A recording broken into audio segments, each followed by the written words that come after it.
Hey guys, Professor here, and I've been playing a lot of this new game called Sword Art Online Fractured Daydream, where I finished the entire story and played quite a bit of the multiplayer modes to get a good understanding of what this game is all about.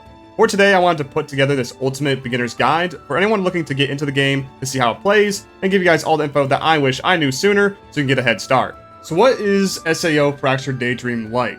It's a hack and slash action RPG with a cast of over 21 different characters from the Sword Art Online universe that has incredible boss fights, a roughly 15 to 20 hour unique story, and a whole set of 20-man multiplayer quests. If you are a huge SAO fan and have been looking for another RPG just like Grand Blue Fantasy Relink, then this is a game that you would want to give a try. You'll recognize a lot of the cast from the existing SAO media, but interacting in ways that were not possible before. In this, there is a new system called Galaxia added to All-Time Online, which allows players to relive the past. However, Galaxia, this thing, spins out of control, causing players from all over time and space to be displaced in their different universes. To set everything right, Kirito must work with both friends and foes from his past across these different worlds. You'll unlock these characters as you play through the main story, but can go directly to the multiplayer modes after completing a couple of the first missions. Before we go into the multiplayer though, it is important to complete as much of the story as you can if you want to unlock everything within the game.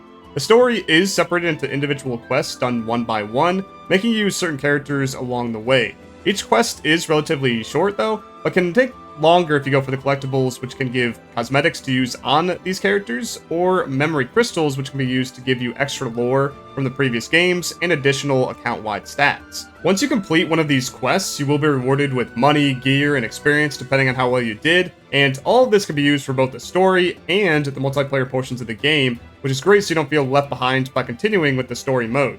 In addition to the main story, there are side quests to complete for extra rewards, and additional story content after you complete the main storyline. One downside to the story itself though is that if you have not watched a lot of the previous SAO anime, including the spin-offs and the Ordinal Scale movie, you will not understand a good portion of the characters and worlds you are going through, as the game doesn't really try to explain it as you go. There is this archive that you can go to, the same spot that you could use the memory crystals, which has several scenes that you can view that help explain some of what happened in the previous media. But I would still recommend watching the originals if you want to fully appreciate what goes on throughout. Back to the lobby, this is where you can change from the story to the different multiplayer modes. There are currently 3 different kinds: co-op quests, boss raids, and free roam.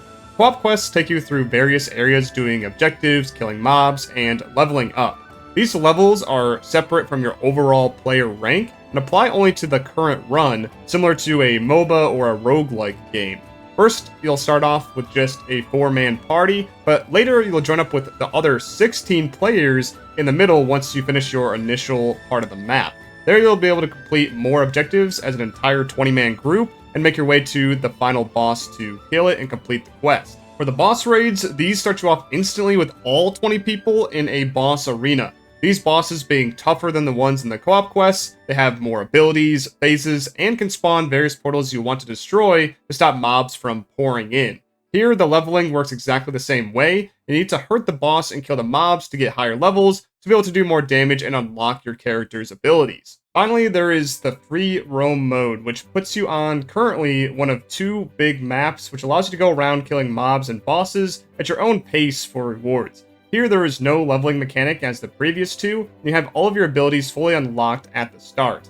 These maps are split up into various zones based on your overall player or account level, but you are not restricted on where you are allowed to go. Teleporters help you get to different areas faster, but be careful of going against enemies too high level, because if you die, you do lose half the money that you've earned in the quest so far, and you lose a piece of gear at the end each time. If you feel like you've done enough with free roam, you can leave at any point with what you have earned.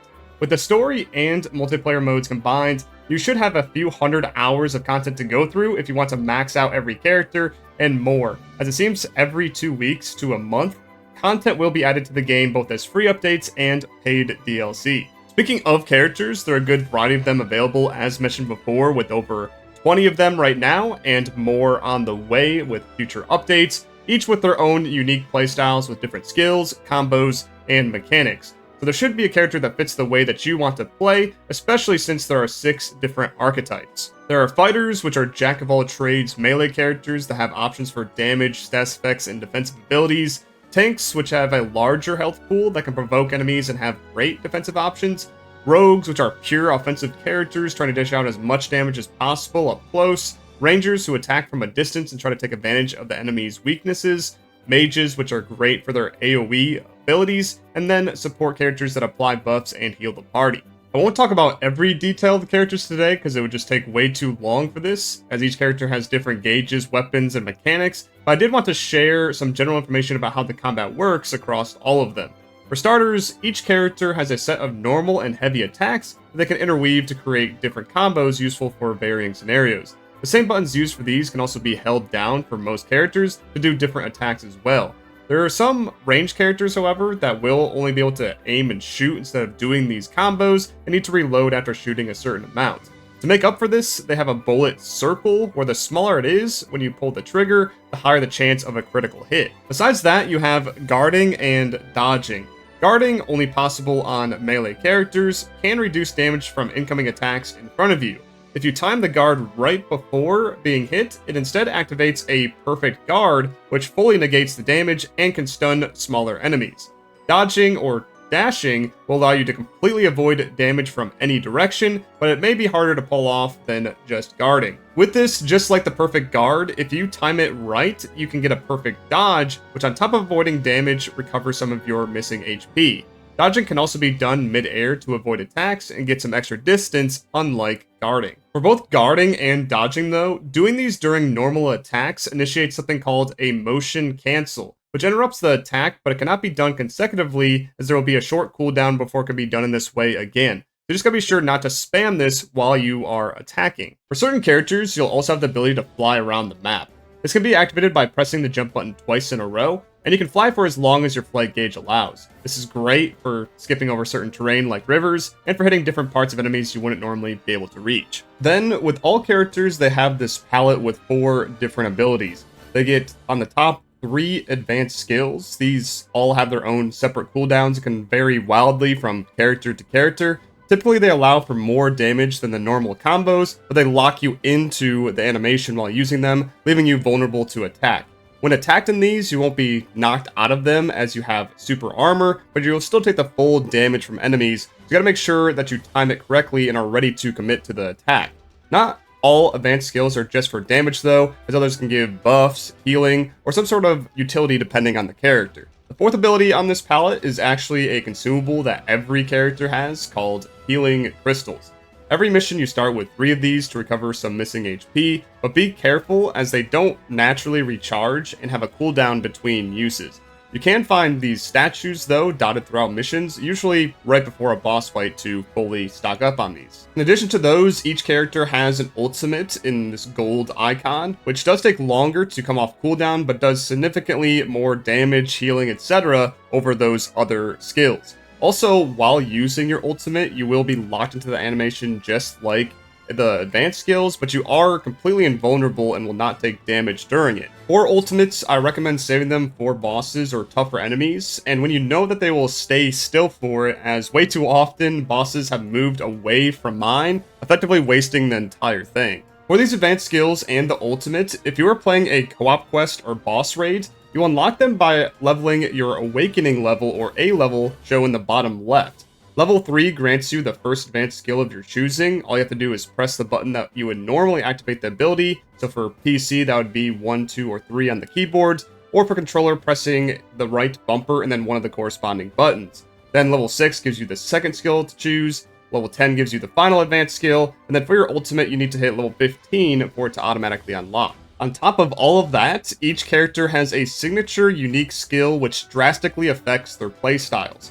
These can come in the form of gauges, which, once filled and activated, give various buffs or enhanced attacks for a duration to yourself or party members. It can also just be different kinds of attacks or stances for the characters to use. For example, Kirito's skill puts him into an awakened state that recovers his HP over time, shortens his cooldowns, and triggers perfect guards when using his skills. But then for Administrator, she accumulates life by damaging foes from other attacks, and then can consume that built up life for powerful beam attacks. Knowing how to use these unique skills effectively plays a big part in mastering each character. That's not all to the characters though, as there is progression in terms of their character rank and the gear you can equip them with.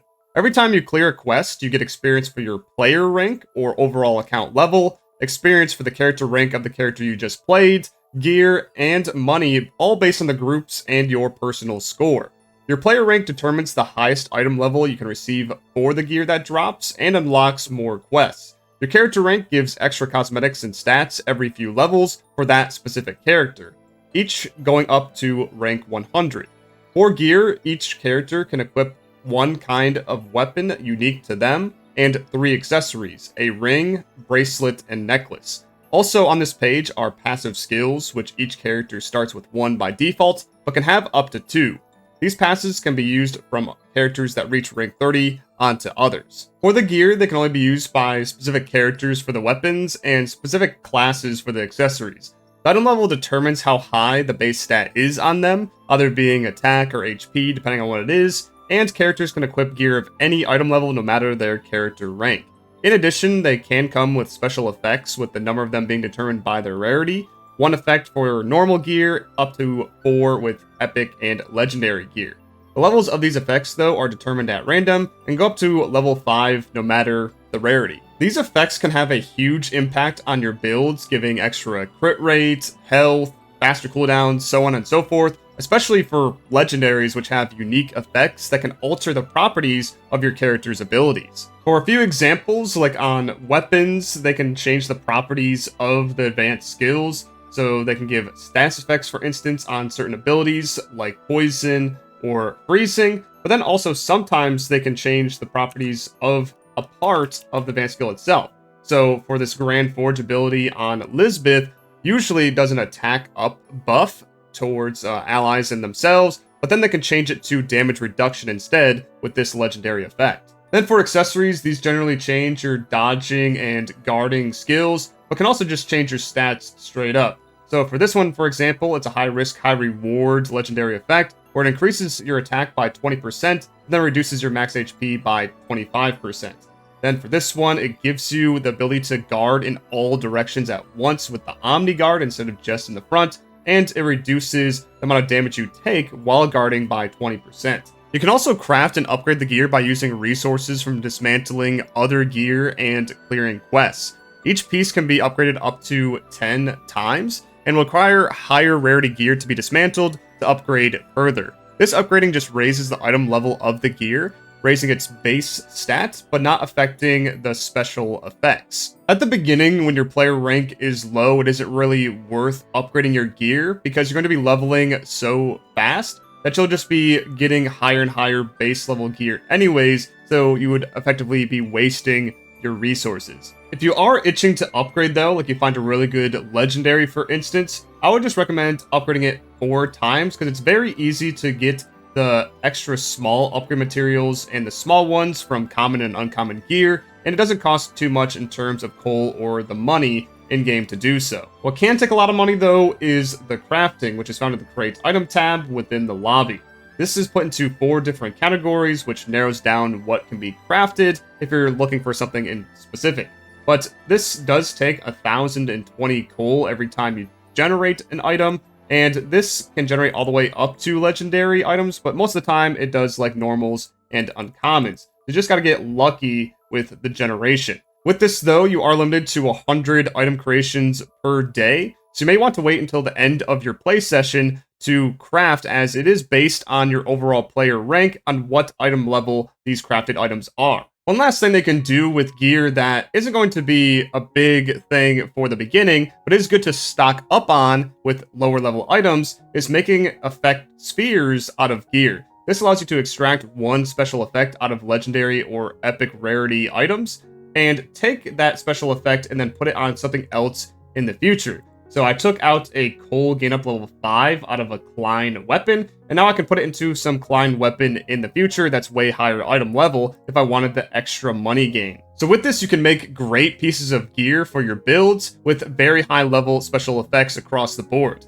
The only exception to this is that you cannot extract the unique effects from legendary pieces. So if you want to use one of those, you're going to have to invest into that legendary piece. What I would recommend in the early games is extracting as many level 5 and 4 effects as you can, and then using those later in the end game, as if you just put a whole bunch onto one piece like this here, you can only extract one of these special effects and then it would destroy the item, making you lose the rest. So you don't want to invest early, you want to stockpile and invest into endgame gear later. Next, let's talk more about the combat and the quests themselves. As mentioned before, several of the modes are roguelike in nature, where you start off with some base stats based on your level and gear, but gain more as you progress through the given mission. Every enemy you and your 4-man party tags, once it dies, you gain experience towards your awakening level or A level, giving you access to your abilities and more stats. In addition, you'll find these green and red pyramids that drop that can increase your HP or attack by a percentage for every one that you pick up. This percentage is displayed right below your health bar at all times. You can also find chests of increasing value from bronze, silver, and gold. They'll also give you these boosts. What's in these chests too are mods, which can give you a massive buff for the whole duration of the quest. These can increase your attack, critical rate, flight gauge, cooldown reduction, and more, but you're only allowed to have one at a time, and it will swap out your mod if you try to pick up any afterwards. The best one for you is definitely going to depend on your character's playstyle. Also, don't be afraid of somebody else picking up your mod, as everyone gets a copy dropped on the field for them. As you play and fight enemies, you may notice that there are different damage types in the game, which plays a huge role in taking them down faster. First, enemies take different amounts of damage depending on where you hit them, giving extra for hitting weak points, typically the head, or reduced damage for parts that say resist. On top of that, there are types of elemental damage from certain advanced skills or from your weapons innately, and if you match the elemental weakness of an enemy, it will give even more extra damage, about 50% more on top of the base damage you can already do. And what's great is that you can stack both the elemental weakness and the weak point attacks to do an insane amount of DPS. If you're not quite sure what enemies are weak to, looking at the quest info before you accept it generally tells you what the bosses are weak to, and you can also look in the archives for additional info on regular mobs. Speaking of bosses, there are several moves that you can only do against them. First are switch chains. These pop up once the bosses reach certain HP thresholds and allow for a big damage attack, adding extra time for when they get knocked down next. These are done in succession one by one for all the nearby characters. Then once everyone has had a chance to do so, you can do a chain finisher which does even more damage and greatly fills the boss's break gauge, just below their health, which causes a down. This is where your entire group can lay down the hammer on the boss as it stays still for a pretty good duration. Also, during these boss fights, there will be a chance to do what's called a synchro counter when it's about to unleash a massive attack. There will be these yellow and blue circles during this, and the priority is filling all of the yellow circles with your characters, as this makes the counter succeed. If all the blue ones are filled too, this makes it a perfect counter, making it deal greater damage and further filling the break gauge. Failing to fill the yellow circles, though, will result in the enemy attack activating, and this can wipe out a lot of your party if you're not careful. If one of your teammates does go down for any reason, you have about 10 seconds to revive them by holding down the interact button. During this, you can still take damage, but you won't be knocked away from reviving someone. If no one does manage to revive them or yourself, the overall score for the quest goes down for everyone involved, which can reduce how many drops are given out at the end. So it's important to make sure your allies are up and healthy. Someone fully dying, though, doesn't mean that they are out of the quest. They will spawn back at a nearby checkpoint and can continue. However, for another penalty for that player that did die, they lose a drop at the reward screen for each death in the quest. With the rewards, like I said at the beginning of the video, you get them based on how well everyone collectively did and based on your own personal score. This is influenced by things like the amount of damage done, healing, downs, time taken, and more. So with this game, it's important to remember, although the story is a single player experience, the main focus is definitely with its multiplayer. You can team up with 3 of your friends in a single party, then embark on a quest with 4 other parties to amass a big raid of 20 people. There's also emotes, stamps, and plenty of customization options to interact with others online, many of which can be earned through play in the various quests or unlocked by playing certain characters. It's really fun to see the horde of people come together during these, and being able to synergize with your friends similar to Grand Blue Fantasy Relink. For endgame content, it will definitely become apparent that you'd want to bring a mix of characters in your party that can tank damage during revives, heal others, and those that can deal a high amount of damage while trying to maximize the stats of the special effects on all your gear to do so. Hopefully now you have a good understanding on how SAO Fractured Daydream plays and what to do once you jump in. Hope this helped out, and if it did, make sure to subscribe for more Fractured Daydream content coming soon. And if you want to join others in this, such as myself, consider following my channel over on Twitch under the same name. Thank you guys for watching. I'll see you in the next one. Peace.